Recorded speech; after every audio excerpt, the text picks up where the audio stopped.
শীতের সন্ধ্যায় এই গরম গরম বাঁধাকপির পকোড়া জমেই যায়।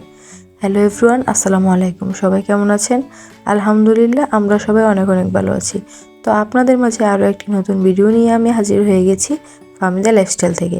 তো চলুন আজকে ভিডিওটি শুরু করা যাক। তো আজকে আমি আপনাদের সাথে শেয়ার করব আমি কিভাবে বাঁধাকপির পকোড়া বানাই। তো চলেন শুরু করা যাক। আমি প্রথমে বাঁধাকপিটা ভালো করে কেটে ধুয়ে নিয়েছিলাম। তারপরে এখানে হলুদ, মরিচের গুঁড়া, লবণ আর চালের গুঁড়া দিয়েছিলাম একটু বেশি পরিমাণে, তাহলে পকোড়াটা একটু মচমচে হয়। আমি এখানে অল্প একটু রসুন বাটা দিয়েছি আর এই যে পেঁয়াজ আর কাঁচামরিচ দিয়েছি। আমি একটু জাল খেতে পছন্দ করি, তাই আমি একটু বেশি পরিমাণে দিয়েছি। আপনাদের যতটুকু মন চায় আপনারা পরিমাণ অনুযায়ী দিতে পারেন।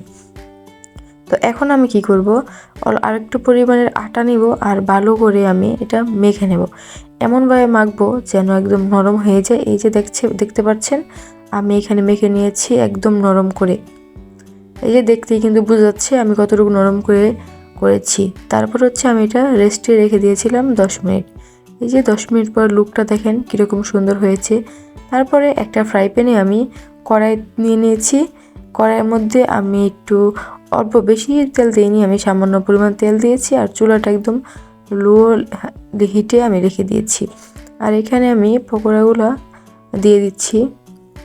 আমি খুব পাতলা করে দিয়েছি যেন তাড়াতাড়ি সিদ্ধ হয় আর তাড়াতাড়ি মচমচে একটা ভাজা হয়। মচমচে ছাড়া কিন্তু পকোড়া খেতে আমার একদম পছন্দ না, তাই একটু মচমচে করার জন্য আমি এখানে পাতলা করে দিচ্ছি। আমি এখন মিডিয়াম লো হিটে রেখে দেবো চুলাটা আর আস্তে আস্তে এগুলো আমি বেজে নেব।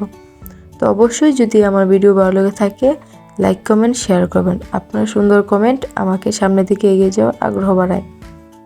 আর কার কার এই শীতকালে শীতের সন্ধ্যায় গরম গরম পকোড়া খেতে ভালো লাগে অবশ্যই কমেন্ট করে কিন্তু জানাতে ভুলবেন না।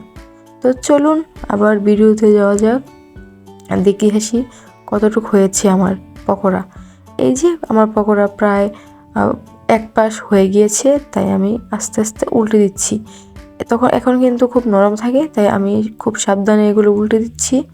এই যে দেখতে পাচ্ছেন আমি প্রায় অল্প একটা উল্টে ফেলেছি। এখন আস্তে আস্তে আমি কিন্তু খুব লো হিটে প্রথমে বলে দিয়েছিলাম লো হিটে বেজেছিলাম, তাই এই যে প্রথম হয়ে গেছে আমার এক পাশ, আমি আরেক পাশ উল্টে দিয়েছি।